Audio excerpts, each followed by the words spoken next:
A prova de um crime adormecida no fundo do mar. Há 170 anos, quando o tráfico de pessoas para o Brasil já era proibido, um navio com 500 pessoas escravizadas afundou num paraíso do litoral do Rio de Janeiro.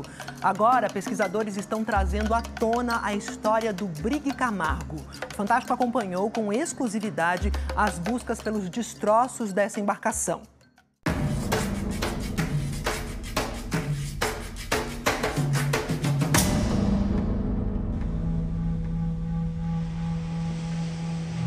O que vamos contar agora não está registrado em nenhum livro, não foi ensinado nas salas de aula. Só se manteve vivo por mais de um século graças às histórias que os antigos contavam e recontavam. Veio um navio do estrangeiro, que eles não sabiam nem falar o nome, de onde era, com muitos negros dentro. E a polícia marítima e a marinha bateram em cima para pegar o navio, que não podia mais trazer pessoas, e o capitão resolve afundar o navio. Eu achava que era uma lenda, eu achava que era invenção do meu pai, né? Não era. O tal navio, presente na memória do quilombo Santa Rita do Bracuí, é real. Deitei minha cabeça na cabeceira do rio, mas o pé tá lá no mar. Eu tô pisando literalmente num lugar sagrado, de um povo marcado pela luta contra a escravidão. Aqui, entre o mar e esse rio, milhares de africanos escravizados chegaram de forma ilegal e foram levados à força para vários lugares do país. E bem ali no meio daquele mar, um navio escravagista naufragou, carregado de histórias que comprovam um dos maiores crimes contra a humanidade.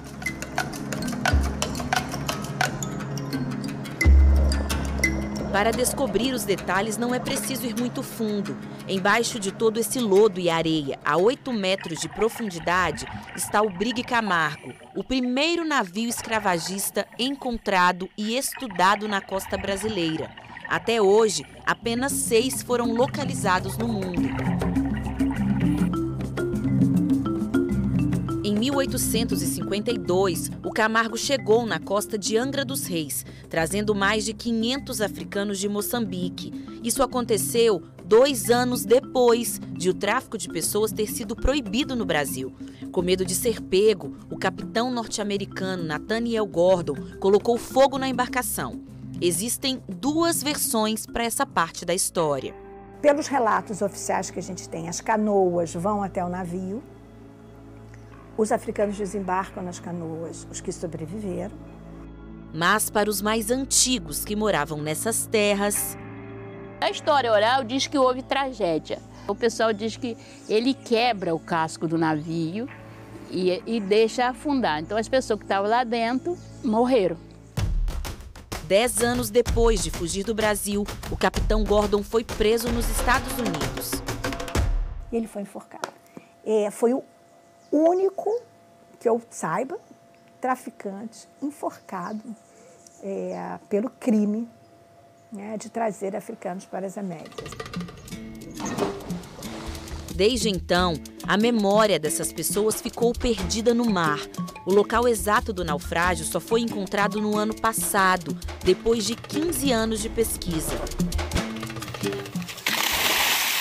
O Fantástico acompanhou, com exclusividade, a primeira expedição ao sítio arqueológico onde o navio está.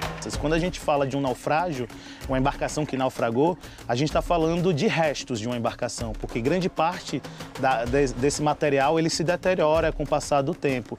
Então, sempre quando a gente começa a estudar um sítio arqueológico, a gente está montando esse quebra-cabeça, mas a gente sabe que muitas peças vão estar faltando.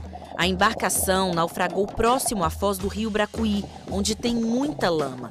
Nessas imagens dá para ver como a água clarinha vira uma grande neblina no fundo do mar.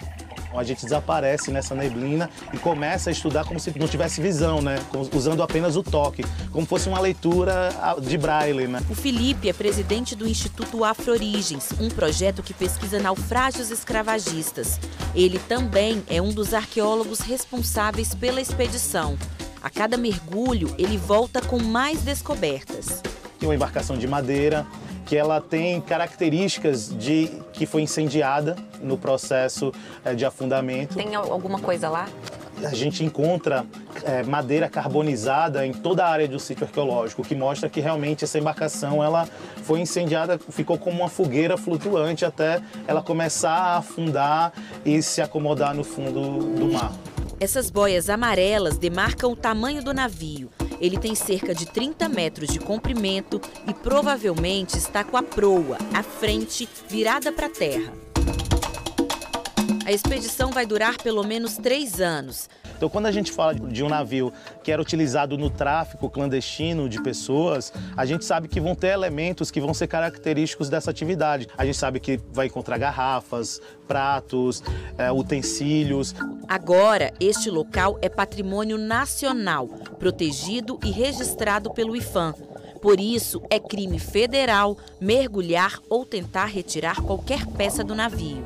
A pesquisa é financiada por várias instituições brasileiras e pelo Slave Rex Project, uma parceria internacional que estuda o tráfico marítimo de escravizados. No início de dezembro, o Consulado-Geral dos Estados Unidos no Rio de Janeiro anunciou um investimento de $295 mil no projeto de conservação do Brig Camargo. É uma forma que a gente encontra de entender as nossas origens, né?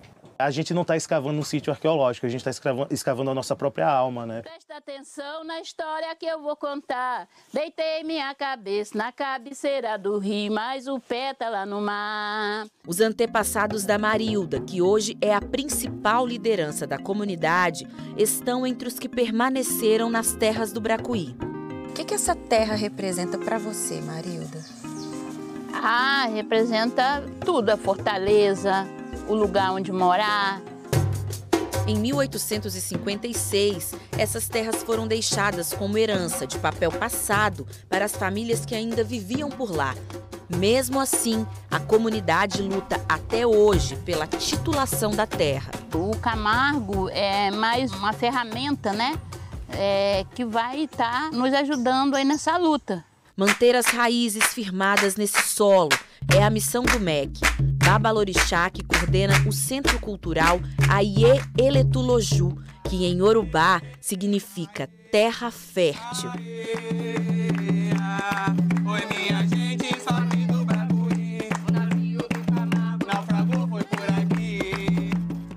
O Camargo ele é a prova viva, né, dessa memória ancestral negra de que se tinha essa escravidão, né, e para além, ele é uma prova, né, de um crime, né, após uma proibição do tráfico no Atlântico. A história desse povo, dessa terra e desse navio vai virar filme pelas lentes dos documentaristas Yuri e Vera Sanada. Que essa história não fique só na universidade, mas que vá também para o grande público. A gente só quer o nosso território e o nosso direito de dizer que a terra é minha, que a terra é nossa, que a terra é dos quilombolas daqui.